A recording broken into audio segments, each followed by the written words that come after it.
जय श्री कृष्णा। राधे राधे। आज हम सभी लोग भगवान श्री कृष्ण की बड़ी ही पवित्र कथा को श्रवण करेंगे, जिसमें भीष्म पितामह को भगवान श्री कृष्ण महाराज की स्तुति करना और श्याम सुंदर के ध्यान में लवलीन होकर अपना शरीर त्याग देना। सूत जी ने शौनक आदि ऋषियों से कहा कि भीष्म पितामह ने यह सब ज्ञान पांडवों और द्रौपदी आदि से कहकर चतुर्भुज रूप परमेश्वर का ध्यान कर अपने हृदय में रख लिया और श्री कृष्ण की तरफ देखकर बहुत स्तुतियां करके बोले, हे ज्योतिष स्वरूप परब्रह्म, आप केवल अपने भक्तों की इच्छा पूर्ण करने के वास्ते अवतार धारण करते हैं। जिस तरह आप दया की राह मेरे सामने बैठे हैं, उसी तरह कृपा करके बैठे रहो, जिसमें प्राण छोड़ते समय तुम्हारे चरणों का ध्यान मेरे हृदय में बना रहे। आप सबसे पहले थे, वह महाप्रलय में भी तुम्हारा नाश ना होकर आपकी माया से उत्पत्ति व पालन व नाश तीनों लोक का होता है। वह आप उत्पन्न होने वाले व मरने से कुछ प्रयोजन ना रखकर केवल पृथ्वी का भार उतारने व अधर्मी दुष्टों को मारने के वास्ते अपनी इच्छा से अवतार लेती हैं। वह तुम्हारे अवतार लेने का यही कारण है कि जिसमें संसारी लोग आपकी सब लीला सूरती मोहिनी मूर्ति का ध्यान, जो सब गुणों से भरी है, अपने हृदय में रखे, वह पापों से छूटकर भवसागर उतर जावे।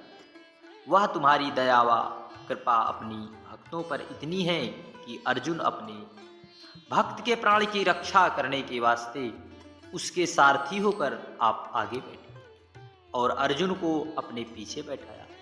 जिस समय में चोखे चोखे बाण अर्जुन पर चलाता था, उस समय काल भी उन बाणों के सामने होता तो भाग जाता। सो आपने अर्जुन की रक्षा करके उन तीरों से बचाया और उन बाणों का घाव अपने अंग पर उठाया।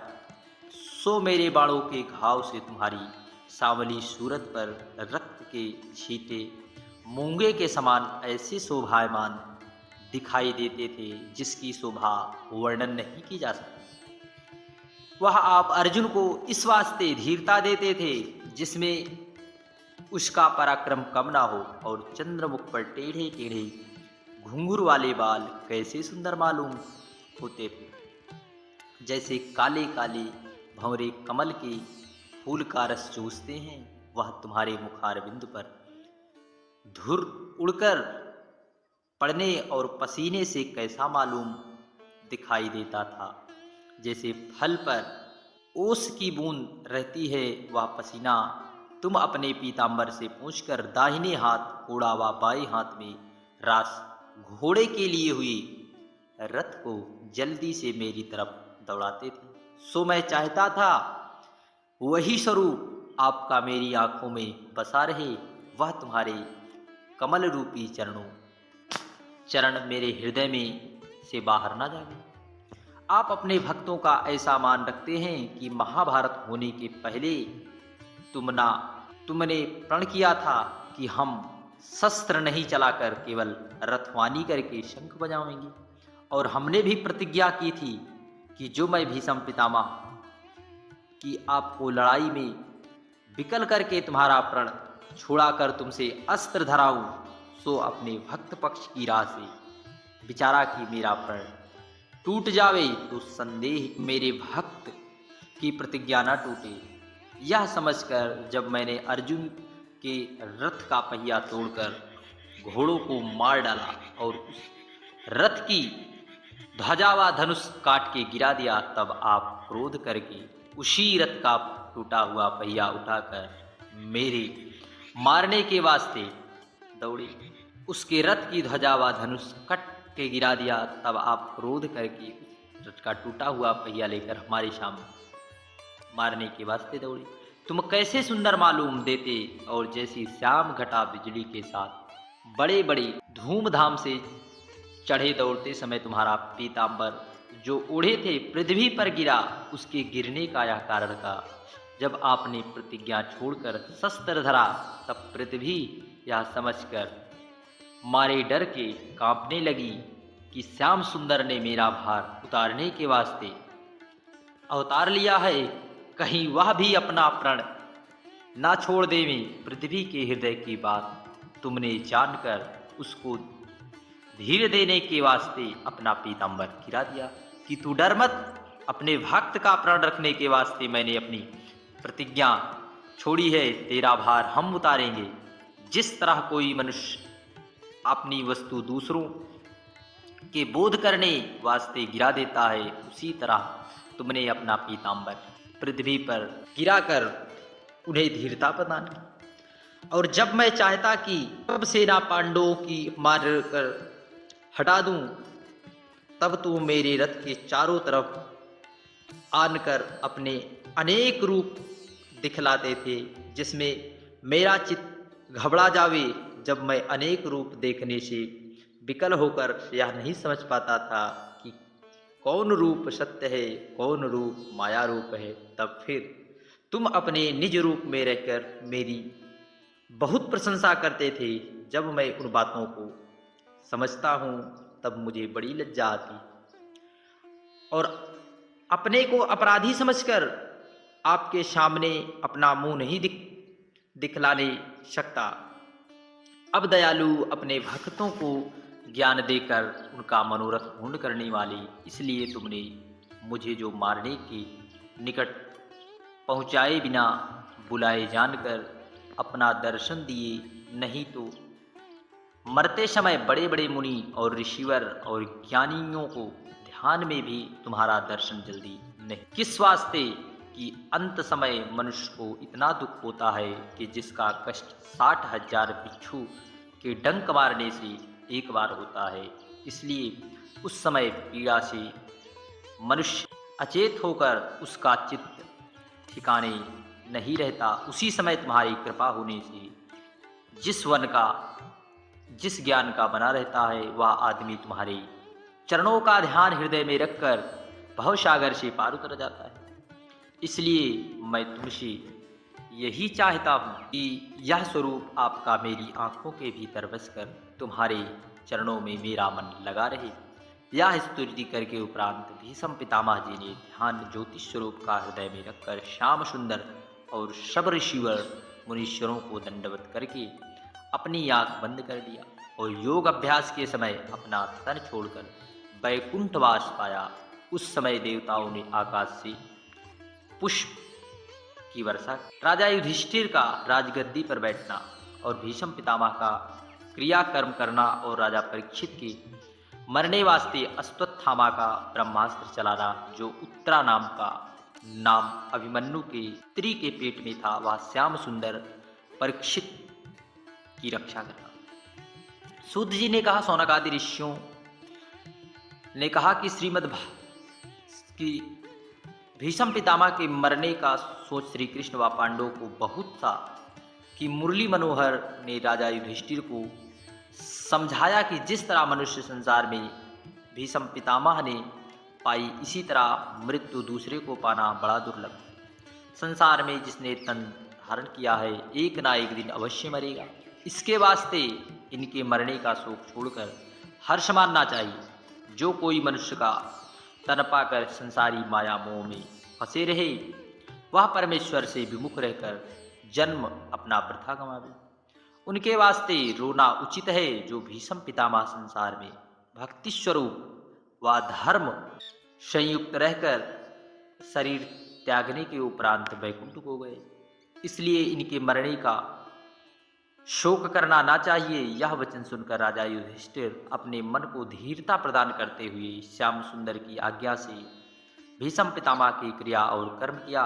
जब मुरली मनोहर व ऋषिवर और मुनीश्वरों ने राजा युधिष्ठिर को हस्तिनापुर में लाकर राजगद्दी पर बैठाया, तब श्री कृष्ण जी महाभारत होने व पृथ्वी का भार उतारने से बहुत प्रसन्न होकर बोले, हे राजन, तुम प्रजा का पालन कर कुल परिवार समेत राज्य का सुख भोगो और जो कुछ तुम्हारे मन में सोच है उसको छोड़ दो। यह बात मुरली मनोहर ने राजा को समझाया। उसने यह अश्वमेध यज्ञ कराया व कुछ दिन वहां रहकर राजा युधिष्ठिर से कहा, अब हम द्वारकापुरी को जाएंगे। जिस समय श्याम सुंदर द्वारका जाने की इच्छा रखते उसी समय अश्वत्थामा ने सिर मोड़ने और मणि निकालने की लज्जा से ब्रह्मास्त्र राजा युधिष्ठिर आदि पांचों भाइयों के जलाने के वास्ते चलाया। जब वह अस्त्र अपनी 5 मुंह बनाकर पांडवों की तरफ आया, वह एक छोटा सा अंगारा उस अस्त्र का उत्तरा के पेट में, जो गर्भवती थी, घुस गया। वह उसके उदर में आग जलने लगी। तब वहां उस जलने से व्याकुल होकर नंगे सिर दौड़ी हुई कुंती के पास चली गई। जब कुंती ने उसको अपने साथ श्याम सुंदर के पास ले जाकर उसके पेट में आग जलने का हाल कहा, तब दुखभंजन ने सुदर्शन चक्र को आज्ञा दी, तुम उत्तरा के पेट में जाकर ब्रह्मास्त्र की गर्मी से रक्षा करो। और आप भी श्री कृष्ण की अंगुष्ठ प्रमाण अपना रूप धरकर उत्तरा के पेट में चले गए और गदा हाथ में लेकर वहां घूमने लगे। उस समय परीक्षित ने सांवली सूरती मोहिनी मूर्ति का दर्शन पाने की चैतन्य होकर उसका दूसरा बालक अपनी माता के पेट में समझा। तब अश्वत्थामा का ब्रह्मा, जो युधिष्ठिर आदि के जलने वास्ते 5 मुंह बनाकर गया था, श्याम सुंदर की भक्ति रखने व सुदर्शन चक्र की रक्षा करने से उन 5 भाइयों की जलने की सामर्थ्य न रख कर आया। तब अश्वत्थामा ने उस अग्नि को मंत्र के बल से बुझा दिया। वह उत्तरा राजा विराट की बेटी अपनी जाति के अभिमान से गुरुमुख भी ना होकर हरिचरणों में अच्छी तरह विश्वास व प्रेम नहीं रखती, इसलिए एक अंगारा ब्रह्मास्त्र का उसके पेट में चला गया था।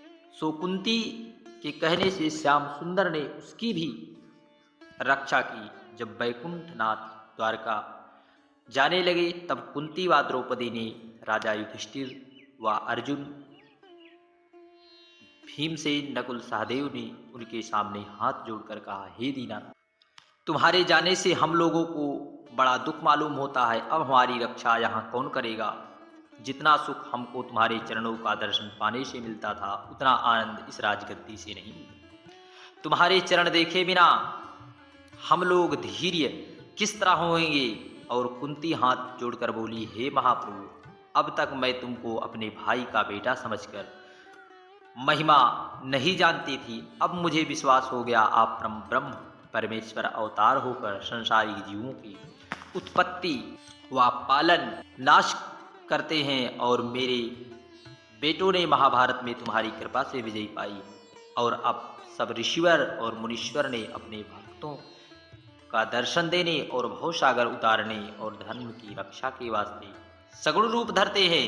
नहीं तो तुमको क्या प्रयोजन था, जो सब जीवों के मालिक होकर मत्स्य और शूकर आदि का अवतार लेते तुमने वसुदेव व देवकी के घर जन्म लेकर उनको एक बेर कैद से छुड़ाया। मुझे और मेरे बेटों का जब जब कष्ट पड़ा, तुमने दया की राह आनकर हम लोगों का दुख दूर किया। अब मैं ऐसा जानती हूँ कि हम लोग को राज्य देकर जाते हो, इसलिए हमारी स्तुति भूल जाओगे। सो मुझे राज्य की इच्छा ना होकर फिर उसी तरह विपत्ति व वनवास चाहिए, जिसमें तुम्हारा दर्शन सदा होता है। यह सुख राज्य और किस काम का, जहाँ तुम्हारा दर्शन ना हो। धन पाने से अभिमान अधिक होगा, तुम्हारा भजन नहीं बन पड़ता, इसलिए तुम दीन पर अधिक दयालु होते हो। मनुष्य के वास्ते वह अच्छी बात होती है जिसमें परमेश्वर का ध्यान बना रहे। राजा राज्य व द्रव्यपान से मनुष्य संसारी सुख में भूलकर परमेश्वर का प्रेम छोड़ देता है और सबके मालिक और ईश्वर होकर इस का डर नहीं रहता। सूर्य और चंद्रमा तुम्हारी आज्ञा से दिन रात्रि किया करते हैं, उसमें भक्तों पर तुम ऐसी कृपा और दया करते हो कि यशोदा पर दयालु होकर तुम अपनी इच्छा से उखल में बंध गए। नहीं तो तीनों लोक में कौन ऐसा है जो तुम्हारी तरफ आंख उठाकर देखे। जहाँ कालादि तुमसे डर कर कांपता है, वहाँ तुम यशोदा की छड़ी से डरते हो। यह सब लीला अपने भक्तों के सुख देने के वास्ते संसार में की है।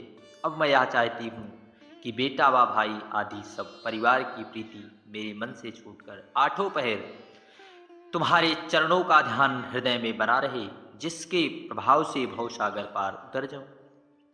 यह बात कहकर श्याम सुंदर के जाने का सोच करके अति विलाप करके रोने लगी। तब मुरली मनोहर अपनी माया फैलाने के ऊपर मुस्कुरा कर बोले, हम तुमको नहीं बुलावेंगे, तुम हमारी माता की जगह हमको द्वारका से आए बहुत दिन हो गया, वहाँ जाकर सब किसी को देखेंगे। सात्विकी व उद्धव हमारे साथी चलने के वास्ते जल्दी हैं। यह वचन सुन के राजा युधिष्ठिर अर्जुन से कहा, हे भाई, तुम अपनी सेना व सूरवीर साथ लेकर श्याम सुंदर को बड़े यत्न से द्वारका पहुंचा दो, किस वास्ते की शत्रु बहुत है। मुरली मनोहर महाभारत की लड़ाई में हमारे सहायक थे, ऐसा ना हो कि कोई हमारा शत्रु राह में उपाधि करे। जब अर्जुन राजा युधिष्ठिर की आज्ञा पाकर श्री कृष्ण के साथ द्वारका जाने के वास्ते तैयार हुए, श्याम सुंदर सब किसी से विदा से रथ पर बैठकर राजा युधिष्ठिर आदि सब हस्तिनापुरवासी त्रिभुवनपति स्नेह में विलाप करते और उनके पीछे दौड़कर स्त्रियां वहां की रुदन करके आपस में कहने लगी, देखो धन्य भाग ब्रज की अहिरनी यों के हैं, जहाँ श्याम सुंदर त्रिभुवनपति के साथ रास लीला करके अपना जन्म सफल करती।